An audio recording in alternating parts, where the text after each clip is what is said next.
Hello everyone and welcome again. So we are doing the solutions of meritorious 2016 exam physics के हम solutions उनके कर रहे हैं. सो एक पार्ट हमने कर लिया है. अब हम सेकंड पार्ट करने जा रहे हैं from question number 40. So question number 40 में हमें क्या गिवन है, that is expectation value of L X is equal to 0. Then the square of L X की एक्सपेक्टेशन वैल्यू हमें फाइंड करनी है, किसकी इक्वल होगी. ओके, सो ये क्वांटम का बहुत इंपॉर्टेंट क्वेश्चन है. इसका ऑप्शन है बी. कैसे आएगा, L square can be return as the square of the components. इनके सम कर सकते हैं, L X square plus L Y square plus L Z square. Similarly इसको हमने किस फॉर्म में चेंज कर लिया, in terms of expectation value. अब इसमें जो फॉर्मूला हमें यूज़ करना है कि जो रिज़ल्ट है, तो उसमें क्या होता है कि जो एल एक्स स्केयर की और एल वाई स्केयर की एक्सपेक्टेशन वैल्यू है वो इक्वल होती है आपस में. ये आपको याद रखना है, ठीक है, अगर ऐसा क्वेश्चन अगर आपको कोई भी आता है. सो अगर ये इक्वल है तो हम इस इक्वेशन में इसको सब्स्टिट्यूट करें तो हम इसको लिख सकते हैं 2 times L X square. So वहाँ से हमने एल एक्स स्केयर की वैल्यू फाइंड कर ली, L square minus L Z square divided by 2.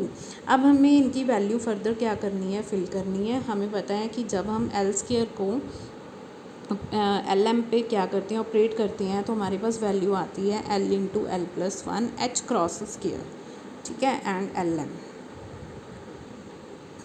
और एल जेड स्केयर को, ठीक है, एल एम पे जब हम ऑपरेट करवाएंगे तो ये आ जाएगा हमारे पास M Z square H cross square L, ठीक है. सो ये वैल्यूज़ भी आपको लर्न करनी है, ये याद रखना जो हमने फार्मूलाज यूज़ किए हैं. सो हमने ये दोनों वैल्यूज़ यहाँ पे क्या कर दी, फिल कर दी.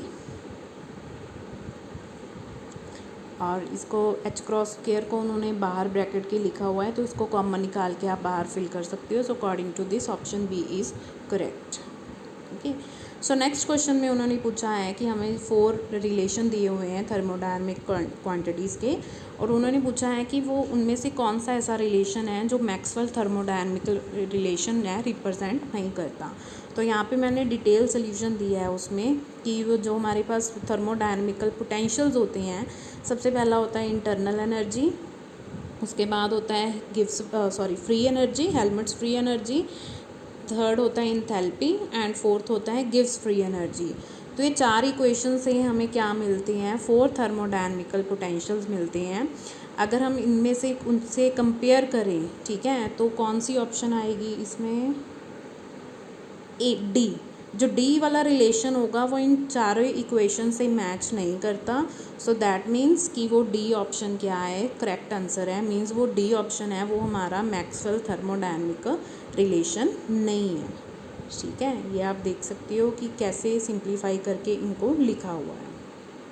ओके, क्वेश्चन नंबर 43 में उन्होंने पूछा है कि आइसोटोपी फैक्ट है जो सुपर कंडक्टर्स में, उनमें जो क्रिटिकल टेम्परेचर की वैल्यू होती है वो मास पे कैसे डिपेंड करती है. सो ये रिलेशन होता है T C under M is equal to constant. So that means जो टी सी है inversely proportional to the square root of M. So according to this option C, yes, C is correct. Next 45th question में उन्होंने पूछा हुआ है कि जो हमारे पास सेमी एम्पिरिकल मास फॉर्मूला होता है, उसमें जो ऑड न्यूट्रॉन और ऑड प्रोटॉन या ऑड इवन न्यूट्रॉन की जो टर्म होती है वो कौन सी टर्म से आती है हमारे पास, जैसे कूलम एनर्जी है, सरफेस एनर्जी है, वॉल्यूम एनर्जी है, एरोस्मेटिक टर्म है, या डेल्टा टर्म. सो जो डेल्टा टर्म होती है वो रिप्रेजेंट करती है ऑड इवन इफेक्ट का, जहाँ पे हम ऑड प्रोटॉन, ऑड न्यूट्रॉन्स या ऑड प्रोटॉन इवन न्यूट्रॉन्स, ठीक है, जो कॉम्बिनेशन हमारे पास बनेंगे. सो दैट उसके लिए आंसर आ जाएगा हमारे पास सी. नेक्स्ट क्वेश्चन में उन्होंने पूछा है कि मैक्सवेल वेलोसिटी डिस्ट्रीब्यूशन में जो हमारे पास मोस्ट प्रोबेबल वेलोसिटी है, मींस उनकी पूछा है कि कौन सी ग्रेटर होती है और कौन सी लेस होती है. सो यहाँ पे रिलेशन लिखा है कि जो मोस्ट प्रोबेबल वेलोसिटी होती है that is less than mean velocity, और mean velocity is further less than root mean square velocity, ठीक है. तो अगर इनकी साथ में मैंने क्या दी हुई हैं, वैल्यूज़ भी दी हुई हैं, तो हमारे पास ऑप्शन क्या आ जाएगा, डी ऑप्शन में आई थिंक लिखा हुआ है कि जो मोस्ट प्रोबेबल वेलोसिटी है that is less than mean velocity, ठीक है. तो सबसे ज़्यादा कौन सी होती है, आरएमएस, उससे लेस कौन सी होती है, एवरेज, और सबसे कम कौन सी होती है, most probable velocity. Question number 48 में उन्होंने पूछा था कि स्टर्न गरलैक एक्सपेरिमेंट में जो हमें जो बीम है वो कहाँ से मूव करनी चाहिए, that should be move from inhomogeneous static magnetic field. 49 question मुझे पता नहीं उसका ऑप्शन क्या है, ए है। 51 का जो ऑप्शन है तो उन्होंने दिया हुआ है इंथैल्पी का रिलेशन पूछा हुआ है, अभी हम ऊपर करके आए हैं कि जो इंथैल्पी होती है that is equal to U plus P V. 53 question 53rd का है answer C. Next 54th question में क्या है, हाँ, कि ग्रैंड कैनोनिकल एंसेंबल में उन्होंने पूछा हुआ है कि जो एक पार्ट दो सिस्टम हमें गिवन है ए एंड बी, तो हमें पूछा है कि ए एंड बी आपस में क्या क्या एक्सचेंज कर सकते हैं। ठीक है, तो हमें पता है कि जो एंसेंबल्स होते हैं वो 3 टाइप के होते हैं, माइक्रो कैनोनिकल, कैनोनिकल एंसेंबल, ठीक है, and the third one is grand canonical ensemble. So micro canonical ensemble को हम रिप्रेजेंट करते हैं एन वी एंड टी से। ठीक है, इसमें क्या होता है कि ये जो एक सिस्टम है जैसे लाइक ए एंड बी, हमारे पास 2 सिस्टम गिवन है, तो इसमें किसी भी चीज़ का कोई भी एक्सचेंज नहीं होता, ना पार्टिकल का एक्सचेंज होता है, ना ठीक है, ना पार्टिकल क्या कर सकते हैं, पेनिट्रेट कर सकते हैं, और ना ही उसमें एनर्जी का एक्सचेंज होता है। कैनोनिकल एंसेंबल की जो रिप्रेजेंटेशन होती है that is N V and E, sorry यहाँ पे ई आएगा और यहाँ पे क्या है, टी है। ठीक है, सो इसमें क्या होता है कि कैनोनिकल एंसेंबल में जो सिस्टम होते हैं that can exchange energy only, वो सिर्फ और सिर्फ क्या एक्सचेंज कर सकते हैं, एनर्जी। और अगर वो एनर्जी एक्सचेंज करेंगे तो जितने भी सिस्टम होंगे उसमें उन सब का टेम्परेचर क्या हो जाएगा, सेम हो जाएगा। और ग्रैंड कैनोनिकल एंसेंबल में क्या होता है कि जो सिस्टम होते हैं like A and B, they can exchange both, और नंबर ऑफ पार्टिकल भी एक्सचेंज कर सकते हैं और वो एनर्जी भी आपस में एक्सचेंज कर सकते हैं। So according to this option D is correct. Okay,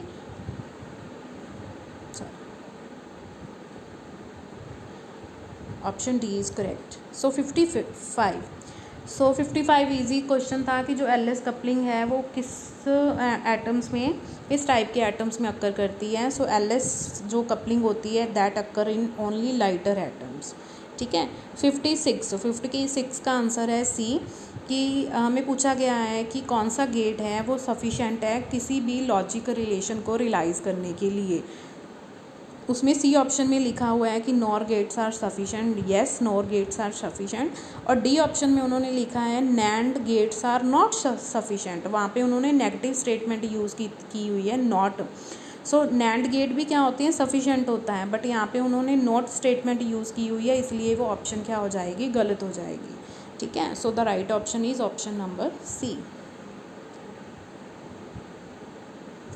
57 में उन्होंने हमें पार्टिकल दिए हुए हैं, 4 particles are given, meson, pi mesons, proton, neutron and delta plus. उन्होंने पूछा है कि हमें पार्टिकल बताना है जिसके लिए बेरियन नंबर क्या होगा, 0 होगा।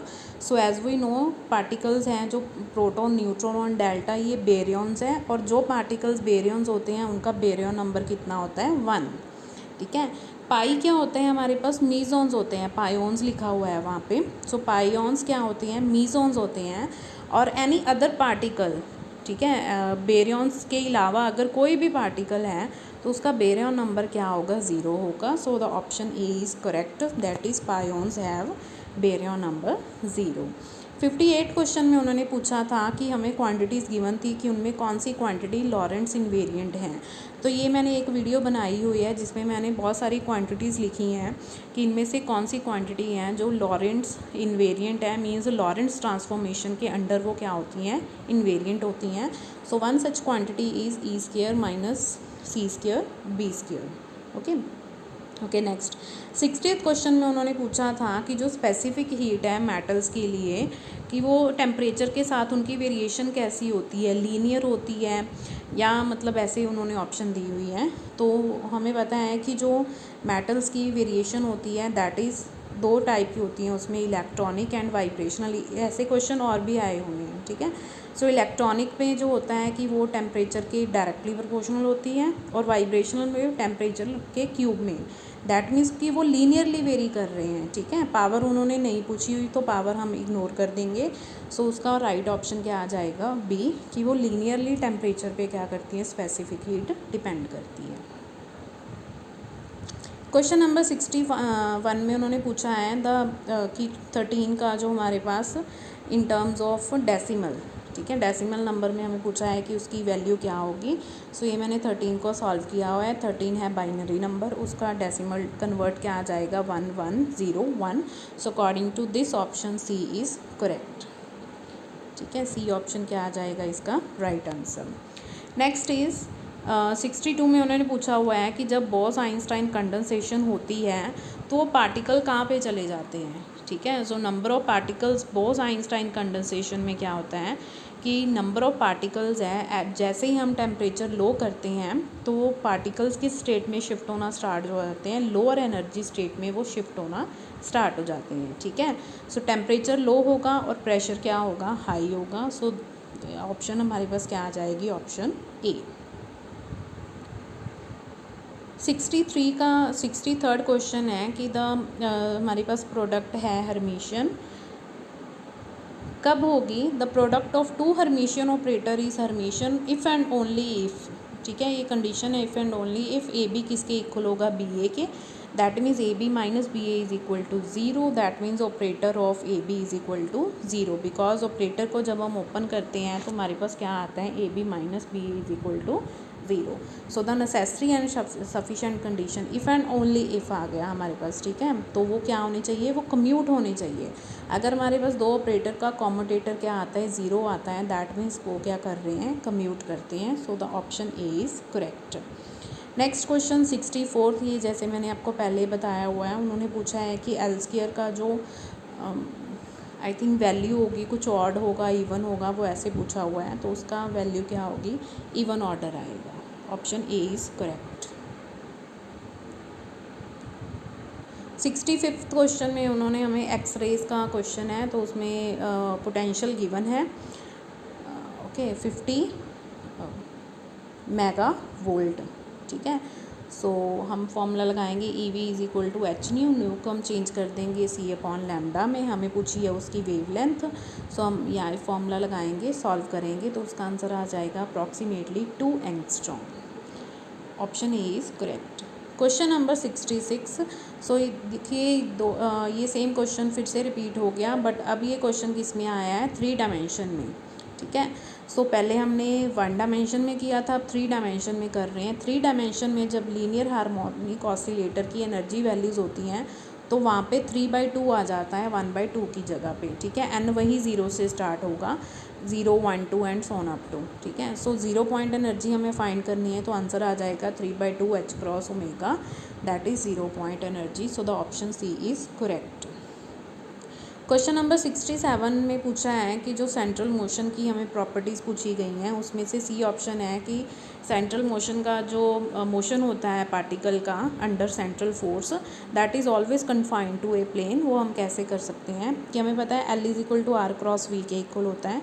सेंट्रल मोशन में जो एंगुलर मोमेंटम होती है that always remain constant, that means कि जो आर क्रॉस वी है that is always confined to a plane, क्योंकि आर क्रॉस बी क्या होगी, एक प्लेन में ही हम क्या करेंगे, फाइंड करेंगे, ऐसे होगा, ठीक है। सो इसका जब हम क्रॉस निकालेंगे तो मीन्स जो वेक्टर आउटवर्ड आएगा आर क्रॉस वी का by using right and thumb rule, तो वो क्या रिप्रेजेंट करेगा, एल। तो ये किस में आ रहे हैं, एक प्लेन में। So the central motion is always confined to a plane. Option C is correct.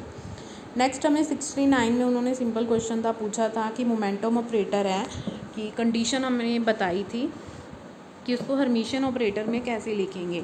तो ये कंडीशन होती है हर्मिशियन ऑपरेटर के लिए, जस्ट हमें एच की जगह पे क्या सब्स्टिट्यूट कर दिया, पी सब्स्टिट्यूट कर दिया। Option B is correct. 74 में है कि एनिलेशन होती है एक पार्टिकल और एंटी पार्टिकल में की, तो उसके में कितनी एनर्जी रिलीज़ होती है, ई। तो हमें उसका मास बताना था, बिल्कुल सिंपल था। सो इलेक्ट्रॉन का मास हमने कंसीडर कर लिया, यहाँ पे आप सब्सक्रिप्ट यूज़ कर सकते हो, ई मास ऑफ इलेक्ट्रॉन।